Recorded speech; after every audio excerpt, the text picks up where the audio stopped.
ওয়ার্কশপটা ছিল সেটা খুব ইম্পর্টেন্ট এই জন্য যে ইনফরমেশনগুলো বিভিন্ন কোর্সের আমরা ইউজুয়ালি টাকা পেমেন্ট করে থাকি, কিন্তু যে সেন্ট্রাল গভর্নমেন্ট বা স্টেট গভর্নমেন্ট লেভেলেও যে এতগুলো কোর্স আছে যেগুলোর অথেন্টিসিটি অনেক বেশি বিভিন্ন জায়গায় যদি আমরা সেগুলোকে প্রডিউস করি, তো সেসব দিক দিয়ে দেখতে গেলে এটা খুব কাজে লাগবে। প্লাস এটা তো আমরা জানি যে পপুলেশন এতটাই এক্সপ্লোর করে গেছে যে এবারে অপরচুনিটি আর সেই অপরচুনিটির জন্য যারা অ্যাপ্লাই করছে সেই সংখ্যার মধ্যে একটা বিস্তর ফারাক আছে।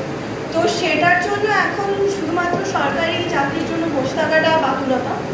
সেজন্য আইদার স্টার্ট আপের দিকে আমাদের ফোকাস করতে হবে, বেসরকারি চাকরি, বা অনেকে যেতে পারে বাইরের দিকেও কোনো সুযোগ খোঁজার জন্য। সেক্ষেত্রে একজনের থেকে আরেকজন আলাদা হবে তবেই যে কত টাইপের জিনিসের সম্পর্কে তাদের নলেজ আছে বা এই যে সার্টিফিকেট কোর্সগুলো। তাই আমার মনে হয় যে এটা আজকে অ্যাটলিস্ট এই ইনফরমেশন, বেসিক ইনফরমেশনগুলো জানতে পারলে এরপর লোকজনের ইন্টারেস্ট অনুযায়ী সেগুলোতে আর একটু ভালো করে নিজের মতো